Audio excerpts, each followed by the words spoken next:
네, 여러분 반갑습니다. 다시 돌아온 극세사TV의 조웅현입니다.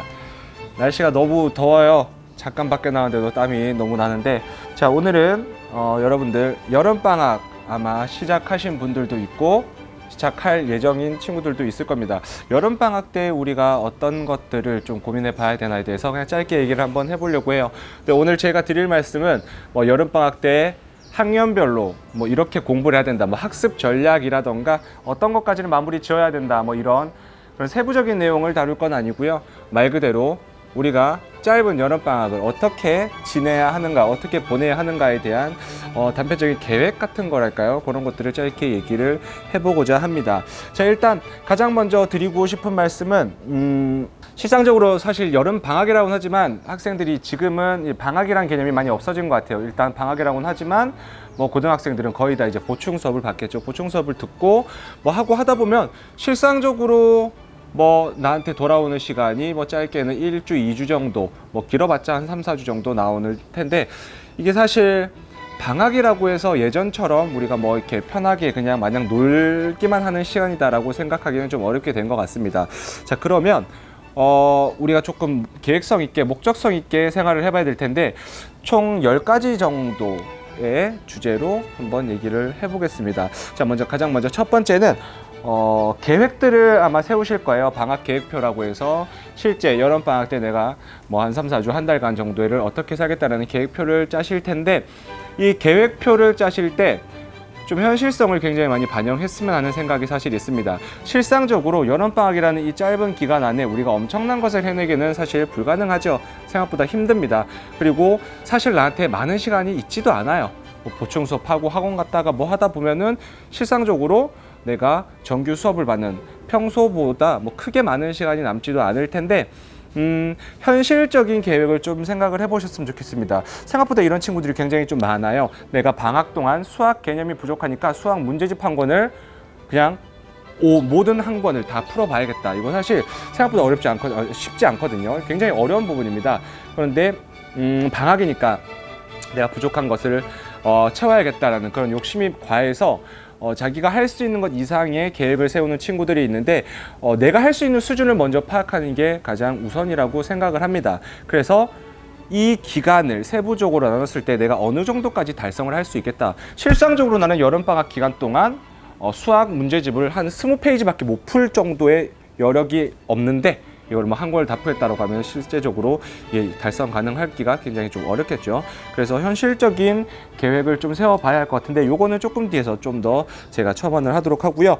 두 번째는 본인의 수준을 굉장히 명확히 좀 파악을 하셨으면 좋겠어요.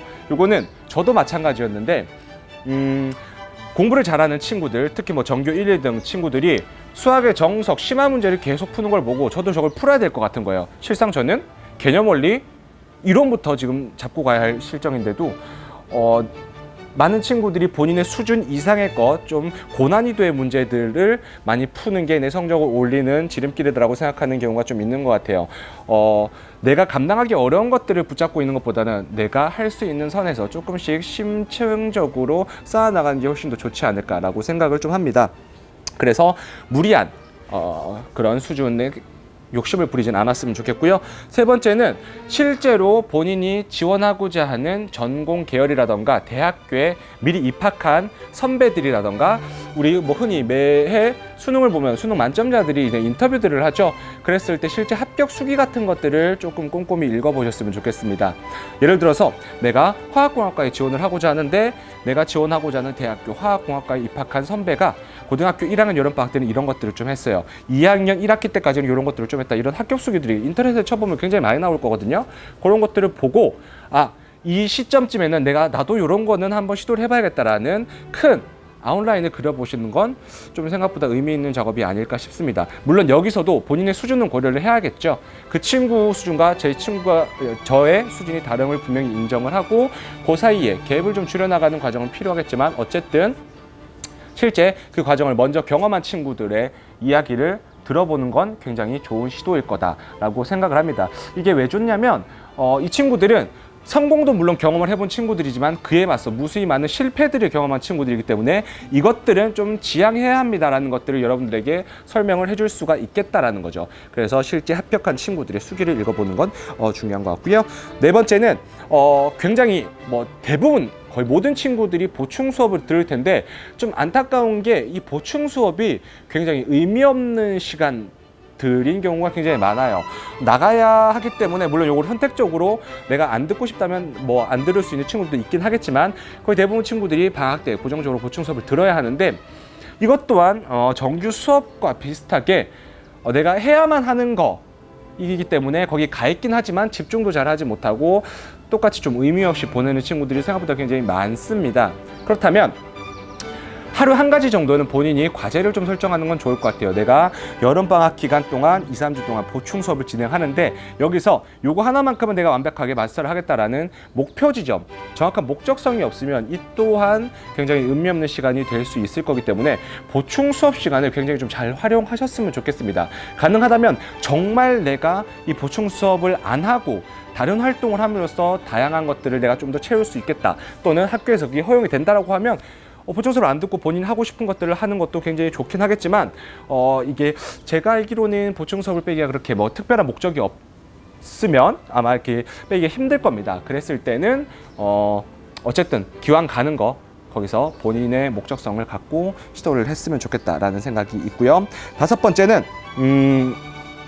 요거는 좀 여러분들이 반드시 알았으면 하는 건데 대부분의 친구들이 계획을 혼자 세우고 실행을 혼자 합니다. 그러다 보니까 이게 쭉 힘을 받기가 어려운 것 같아요. 사실 다양한 시험을 준비하는 학생들이 좀 이렇게 팀을 이루어서 팀제로 스터디 그룹을 만들고 이런 것들을 보다 보면 혼자 있어서는 너무 자율성에 의존할 수 있는 분들이 조금의 고정적인 약간 그런 외부 자극도 받을 수 있으면서 그 러닝메이트의 느낌이죠. 내가 일정 수준을 달성하는 것들을 나 아닌 동료들과 함께 이루어 나가는 것들이 굉장히 좀 도움이 될 수도 있겠다라는 생각이 들어서 친구들끼리 한 2-3명 또는 3-4명 정도의 그룹을 짜서 그 방학간의 단기간의 계획을 같이 마무리 짓도록 한번 과제를 설정해 보는 것도 나쁘지 않다라고 생각을 합니다.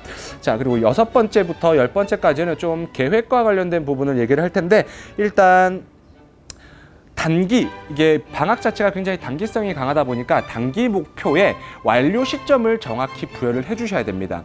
내가 적어도 영어 단어를 200개를 외우겠다라고 하면 막연히 여름방학 기간 내라고 하기보다는 둘째 주 수요일까지는 200개 이렇게 정해놔야 어느 정도 본인이 조금의 그런 과제 수행력이랄까요? 그런 것들이 향상될 수가 있겠다라는 생각이 듭니다. 그러니까 막연하게 여름방학 내 내가 이걸 할 거야, 저걸 할 거야라고 그냥 생각만 해놓는다면 미루게 되고 그것들을 결국 달성하지 못할 확률이 굉장히 큽니다. 하지만 이게 날짜와 시간만 정확하게 기재를 해놓더라도 본인 스스로가 조금 해야겠다라는 압박감을 받을 수가 있을 것 같아요. 그래서 단기 목표의 날짜를 꼭 지정을 해 주십사라고 부탁을 좀 드리고요. 다음으로는 일단 본인에게 주어진 시간이 어느 정도인가를 명확하게 파악을 하셔야 됩니다. 이제 우리가 방학을 생각할 때 가장 편하게 좀 예를 드는 것이 주말, 일요일 같은 경우를 좀 예를 들 수가 있겠죠. 사실 많은 친구들이 일요일날 굉장히 많은 것들을 하지만 사실 의미 없이 보내는 시간들이 굉장히 많아요. 그렇게 보면 여름방학도 사실 내가 그동안 놀지 못했던 친구들이랑 놀기도 놀아야 되고 방학 때 어디 해외도 가야 되고 이런 다양한 활동들을 해야 될 텐데 그냥 막연하게 이런 것들을 다 해야지라고 하면 그때그때 과제를 수행함에 있어서 좀 이게 미루게 되는 경향이 굉장히 커지기 때문에 내가 월화수목금토일 일주일 동안 쓸 수 있는 시간이 어느 정도인가를 명확하게 인지를 해 주셔야 됩니다. 여기서 분명히 드리는 말씀은 놀아야 돼요. 그렇죠. 그동안 힘들었기 때문에 놀러도 가야 하고 게임도 해야 되고 낮잠도 자야 되고 다양한 것들을 해야 되는데 내가 반드시 그날 해야 될 것들, 고정적으로 해야 될 것들을 빼고 하루에 어느 정도의 시간이 나오느냐 이거죠. 잠자는 시간을 제외하고 밥 먹는 시간을 제외하고 내가 놀 수도 있고 잘 수도 있고 공부할 수도 있고 마음대로 내가 계획해서 쓸 수 있는 시간이 어느 정도 되냐라는 걸 명확히 파악을 하셔야 그날 공부 분량, 계획 분량 또한 여러분들 스스로 설정을 해볼 수가 있습니다. 그래서 하루 중 내가 쓸 수 있는, 내가 마음껏 사용할 수 있는 시간이 어느 정도인지를 반드시 파악하시길 바랍니다. 다음으로는 노는 시간과 그렇지 않은 내가 어떤 것을 해야 하는 시간을 명확히 구분을 해야 할 것 같아요. 요거는 좀 쉽게 예를 들자면 제가 평소에 축구를 좋아하기 때문에 저는 매주 일요일 날 조기 축구를 다녀요. 이제 7시부터 한 12시 정도까지 거의 이제 반낮 오전 시간을 전부 이제 조기 축구를 하는데 쓰는 거죠. 그러다 보면은 이제 오후 시간 집에 와서 씻고 밥 먹고 하면 1시 정도, 1시 반 정도가 되는데 그 이후부터는 정말 많은 시간이 남잖아요. 제가 뭐든 할 수 있어요. 뭐 영화를 보러 갈 수도 있고 낮잠을 잘 수도 있고 내가 책을 읽을 수도 있고 다양한 걸 할 수 있지만 실상 축구를 하고 오면 굉장히 몸이 피곤합니다. 그래서 뭔가를 하기를 싫어요. 그러다 보면은 그 오후 시간은 그냥 정말 아무 의미 없이 날아가 버리는 시간이 되더라고요. 이렇듯 내가 어떤 뭐 친구랑 놀이동산을 예를 들어서 간다 그러면 사실 그 뒷부분의 시간들은 집중하기 좀 어려운 시간이 될 수도 있겠다라는 생각이 좀 들어서 내가 노는 시간이 이렇게 설정이 되어 있다고 하면 그 앞뒤 시간 정도로는 이제 빼줄 수 있도록 놓을 수 있는 시간과 그렇지 않은 공부를 해야 하는 내가 뭔가를 해야 하는 시간을 명확히 구분을 좀 지어주면 좋겠다라는 생각이 있습니다. 요거는 본인의 집중 정도에 따라서 단기적으로 집중을 잘하는 친구와 장기적으로 집중을 잘하는 친구가 좀 차이가 날 수는 있을 것 같아요. 예를 들면 월화수목금토일 이렇게 매일 하루 정도 일정 분량의 수준을 다 마무리 지은 다음에 잠들기 전에 한 2-3시간 정도는 내가 웹툰을 보든 게임을 하든 내가 좋아하는 것을 하면서 스트레스를 푸는 게 자기의 성향에 맞는 친구들이 있고요. 아니면 나는 좀 단기적인 집중이 약하기 때문에 월화수목금토까지 내가 일주일 분량, 일주일 단위로, 주 단위로 모든 걸 다 끝내놓고 토요일, 일요일, 이틀은 내가 정말 왼종일 내가 좋아하는 것만 할 수 있는 시간이다. 이렇게 설정하는 게 맞는 친구들도 있을 겁니다. 분명한 건 노는 시간과 그렇지 않은 시간을 명확하게 분리를 해줘야 된다라는 거고요. 다음으로는 이제 스트레스를 해소함에 있어서 방학 때 분명히 쉬기도 쉬어야 된다, 놀기도 놀아야 된다라는 걸 여러분들이 생각을 하셨으면 좋겠어요. 그게 주기적으로 계속해서 진행되는 그런 본인의 스트레스 해소의 시간이 아니라 일정 시간 내가 하는 계획 분량을 마무리 짓고 나서 기본적으로 내가 스트레스 해소할 시간 정도는 매일매일 좀 마련을 해 주시는 게 좋지 않나라고 생각을 하고요.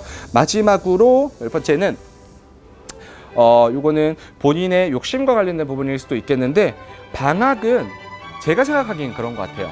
다음 학기에 내가 완벽하게 치고 나갈 수 있기 위해서 에너지를 비축하는 시간이다라고 생각을 합니다. 사실 생각보다 기간이 짧기 때문에 엄청난 것을 다 할 수가 없기 때문에 지금 내가 한 학기를 다녀봤을 때 부족한 것들이 이제 파악이 됐겠죠. 특히 뭐 2학년 1학기를 보내본 학생들은 1년 1학년 생활을 하고 2학년 1학기까지 해봤을 때 본인한테 부족한 점이 굉장히 명확하게 파악이 됐을 겁니다. 그랬을 때 방학 기간 중에 이렇게 나한테 약점으로 있는 것들을 조금씩 보완을 해서 2학년 2학기 때 완벽하게 치고 나갈 수 있을 만한 에너지를 비축하는 시간이지 모든 걸 완벽하게 백업하는 시간이 아니다라는 것을 반드시 명심을 했으면 좋겠습니다. 그래서 과하게 욕심을 부리다 보면 오히려 아무것도 못하게 될 수도 있을 것 같아요. 잘게 쪼개진 계획들을 하나 둘씩 시행을 하면서 부족한 것들은 넘기면 됩니다. 다음 학기 때 충분히 백업을 할 수 있어요. 그렇게 명심을 하셨으면 좋겠습니다. 생각보다 짧은 방학 기간일 텐데 여러분들이 뭐 내가 못한 것들에 대해서 이미 지난 시간에 대해서 후회할 필요는 전혀 없을 것 같아요. 어제까지 내가 못했다. 그럼 깔끔하게 그냥 버리시고 오늘부터 내가 어떤 것들을 해야 하는지를 생각하는 게 훨씬 더 현명하지 않을까 싶습니다. 미국의 유명한 시인 중에 헨리 워즈워스 롱펠로라는 분이 계세요. 이분이 한 말이 제가 굉장히 좀 좋아하는 말이기도 해서 이거를 설명하고 좀 마무리를 지어 보겠습니다. 과거를 애절하게 들여다보지 말아라. 다시 오지 않는다. 현재를 현명하게 개선하라. 너의 것이니 어렴풋한 미래를 나아가 맞으라. 두려움 없이. 라는 말입니다. 떠나간 과거에 얽매일 필요가 없고요. 앞으로 아직 오지 않을 미래에 대해서 막연한 불안감을 가질 필요도 없을 것 같아요. 현재에 충실하면서 내가 부족한 부분이 무엇인지 그리고 내가 앞으로 어떤 것들을 채워 나가야 할지에 대해서만 조금 더 현실적으로 고민을 해 주신다면 요 방학 기간이 생각보다 여러분들에게도 의미 있는 시간으로 작용하지 않을까라고 생각을 해봅니다.